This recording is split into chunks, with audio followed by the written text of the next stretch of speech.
गरीब माँ की 16 बेटियों की ट्रेन घर में दिवाली। दिवाली के दिए ले लो, दिवाली के दिए, सुंदर सुंदर डिजाइन वाले दिवाली के दिए। माँ तुम रहने दो, मैं आवाज लगा लेती हूँ। देखो तुम्हें कितनी खांसी भी हो रही है, ये लो थोड़ा पानी पी लो, अच्छा लगेगा। नहीं बिटिया, आज मेरा लक्ष्मी माता का व्रत है, शुक्रवार है ना। शाम को घर जाकर ज्योति बाती और भोग लगने के बाद ही मैं कुछ खाऊंगी या पीऊंगी। इतना बोलकर 10-10 बेटियों की वो गरीब दुखियारी माँ दोबारा से दिए बेचने के लिए आवाज लगाने लगती है, क्योंकि उसके दिल में एक गहरा डर बसा हुआ था। अगर दिए की बिक्री नहीं हुई और कमाई नहीं हुई तो उसकी कंजूस सास कादम्बरी आज फिर से उसकी 10 बेटियों को खाना नहीं देने वाली थी। इसलिए वह बिगड़ी हुई सेहत में भी बाजार लगाने को लाचार थी। कई दिन पहले से ही बाजार में दिवाली के साज सजावट का सामान दिए बिकने शुरू हो चुके थे। मिट्टी के दिए ले लो, दिए सुंदर सुंदर डिजाइन वाले दिए, ऐसे दिए और कहीं नहीं मिलेंगे बहन जी। अरे ओ बहन जी, दिए देख लो, 10 रुपए के 12 दिए लगा दूंगी। वो महिला एक बार दिए की तरफ देखती है और दिए खरीदने से मना कर देती है।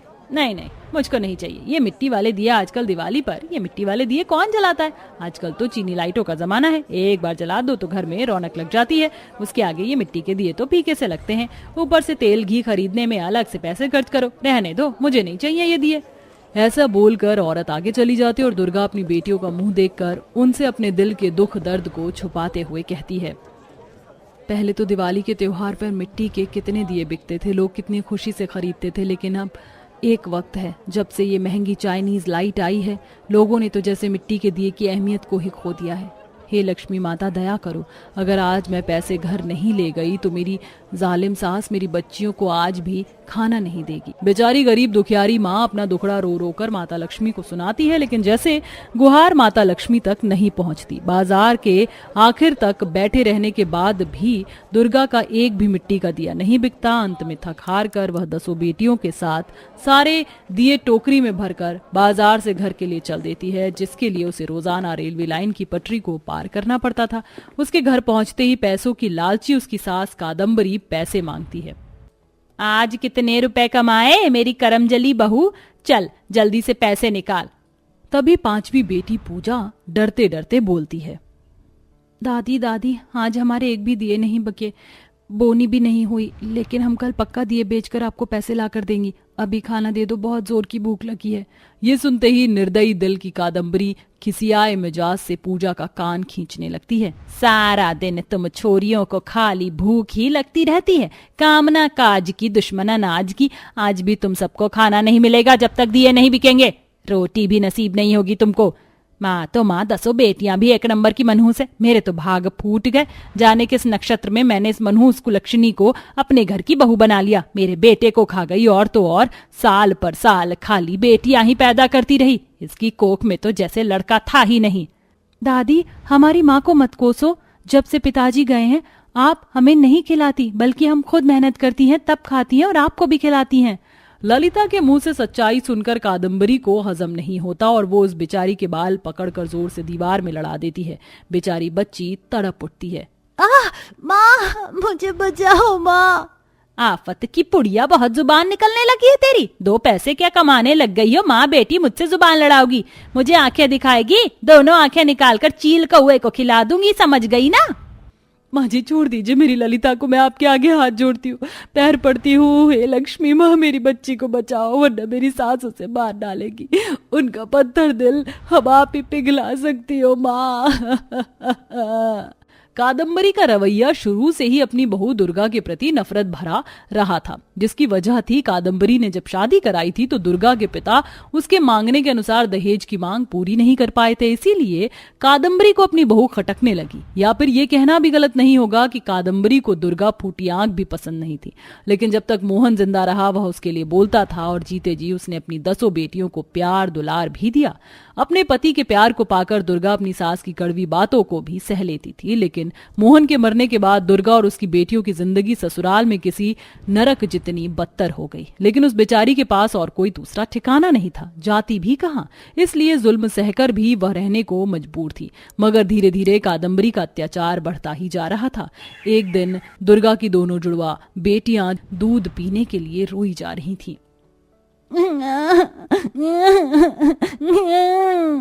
देखने में दोनों आम की गुठली जितनी छोटी हैं, लेकिन रोती इतना तेज है कि कानों से खून निकल आए। चुप हो जाओ कमबख्तों। लेकिन दोनों बच्चे लगातार रोई जा रही थीं। कादम्बरी गुस्से में पिनकते हुए मुनिया को जोर से मारती है, तभी दुर्गा दौड़ते हुए आकर छीन लेती है। माँ जी, आपके अंदर जरा सा भी दिल नहीं रह गया। पहले तो आप मेरी जवान बेटियों पर हाथ उठाती थी, लेकिन अब इस दुधमुही मासूम को भी नहीं छोड़ा।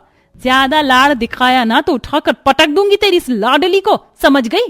अब बस मैं तुझे और तेरी बेटियों को अपने घर के अंदर और नहीं रखने वाली। निकलो सबकी सब, निकलो। मेरे पास इतना धन है कि मेरा बुढ़ापा अच्छा खाते पीते गुजर जाएगा। माँ जी, भगवान के लिए हमें घर से मत निकालिए, मैं कहाँ जाऊंगी? दरवाजा खोलिए माँ जी।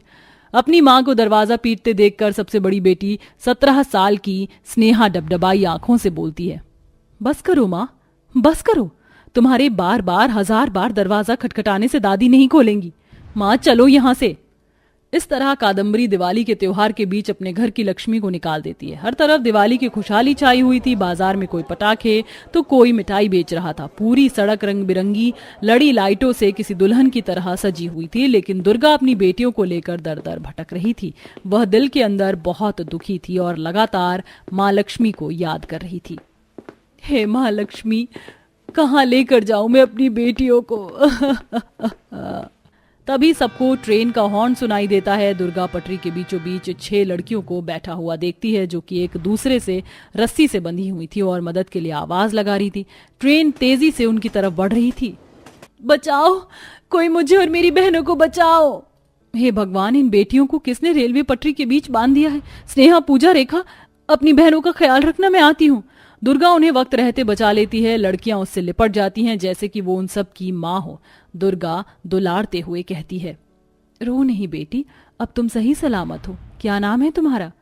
मेरा नाम लक्ष्मी है। ये मेरी बहनें हैं, सरस्वती, दुर्गा, पार्वती, अन्नपूर्णा। बताओ तुम सबका घर कहाँ है? मैं तुम्हें छोड़ आती हूँ। अन्नपूर्णा आंखों में आंसू भरकर बोलती है, हमें घर नहीं जाना माँ, हमारे सगे चाचा चाची ने हमको यहाँ बांधा था। हम अनाथ हैं, हमें भी अपने साथ ही रख लो ना माँ। हम तुम्हारा सारा काम कर देंगी, खाना भी नहीं मांगेंगी। दुर्गा उन्हें सीने से लगा लेती है। आज से तुम सभी भी मेरी बेटी हो। अब से मेरी 16 बेटी हैं। बहुत ज्यादा रात ढल चुकी है, मुझे रहने के लिए कोई जगह देखनी होगी। तभी दुर्गा को पटरी पर ट्रेन का डिब्बा दिखता है। वह 16 बेटी को लेकर उसमें आ जाती है। किसी तरह सब भूखे पेट सो जाते हैं। अगली सुबह चारों तरफ दिवाली की धूमधाम थी। रेखा, पूजा उम्मीद के मन से बोलती हैं, माँ आज तो दिवाली का त्योहार है, हम सब दिवाली नहीं मनाएंगे क्या?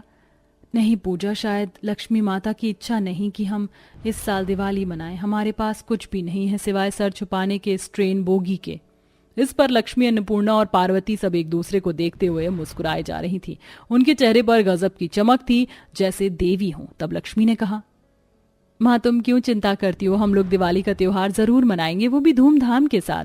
हाँ माँ, लक्ष्मी दीदी ठीक बोल रही हैं। अच्छा ठीक है, तुम सब यही रहना, मैं स्टेशन से कुछ खाने पीने का देख कर आती हूँ। तुम सबको भूख लगी होगी ना।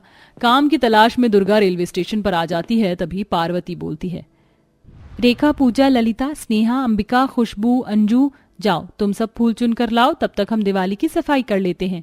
लेकिन पार्वती दीदी, इस पटरी पर कहीं भी फूल नहीं है। हाँ, पटरी तो बिल्कुल खाली है। अब जाकर देखो, तुम्हें फूल मिलेंगे। जैसे तीनों ट्रेन से उतरती हैं, पटरी के चारों तरफ रंग बिरंगे तरह तरह के फूल ही फूल खिले थे, जैसे प्रकृति की देवी माँ पार्वती ने फूलों में रंग भर दिया हो। तभी एक चमत्कार हो जाता है। 6 लड़कियां देवियों का रूप धर लेती हैं। देवी पार्वती, देवी लक्ष्मी, सरस्वती, दुर्गा, अन्नपूर्णा और देवी अम्बे। देवी, आप सब मेरे संग पधारी, मैं सबका धन्यवाद देती हूँ। चलो अपना कर्तव्य निभाओ। जी देवी लक्ष्मी। देवी लक्ष्मी स्वयं अपने हाथों से पूरी ट्रेन बोगी साफ करती हैं। अन्नपूर्णा दाहिने हाथ को बढ़ाकर बोगी में आटा, मैदा, सूजी, घी, तेल, तमाम अनाज भर देती है। देवी पार्वती की दया से ट्रेन के चारों ओर फूल ही फूल खिल गए थे। देखते ही देखते दिवाली की शाम ढल गई। दुर्गा उदास होकर बोगी में लौटी। बोगी दिवाली की साज सजावट से चमक रही थी। बेटियों ने नए नए कपड़े पहने थे। पूजा के लिए ढेरों पकवान, लड्डू, मिठाई सब तैयार थे। ये देखकर हैरानी से दुर्गा ने बोला, ये सब कुछ कहाँ से आया बेटी? हम लाए हैं माँ, चलो दिवाली पूजन करते हैं। दुर्गा ने अपनी 16 बेटियों के साथ उस ट्रेन बोगी में लक्ष्मी पूजन किया। तभी एकदम से देवी लक्ष्मी के चेहरे पर उजाला छा गया। पूरे ट्रेन बोगी में लाल पैरों के निशान बने थे। दुर्गा देवी लक्ष्मी को पहचान गई। उसकी आंखों से खुशी के आंसू झरझर बह रहे थे। मैं कैसे नहीं जान पाई कि मेरे घर मेरी बेटी बनकर खुद मेरी माँ लक्ष्मी आई है। तब देवी लक्ष्मी ने दुर्गा को दर्शन दिया और धन की बारिश की। दुर्गा मेरी परम भक्त, दुर्गा मेरी भक्ति करके तुमने सारा जीवन दुख ही तो काटा है, लेकिन अब परीक्षा के दिन खत्म हुए। अब सुख भोगने का वक्त है। मैं धन के रूप में हमेशा तुम्हारे घर में वास करूंगी। इतने के बाद देवी लक्ष्मी वहां से गायब हो गई। ट्रेन बोगी अंदर से किसी महल जितनी सुंदर बन गई और दुर्गा अपनी बेटियों के साथ खुशी भरी जिंदगी गुजारने लगी। वेल दोस्तों, कभी आपके साथ ऐसा हुआ है कि आपने दिवाली ट्रेन या बस में सेलिब्रेट की हो? अगर हाँ तो कमेंट बॉक्स में कमेंट करके जरूर बताएं।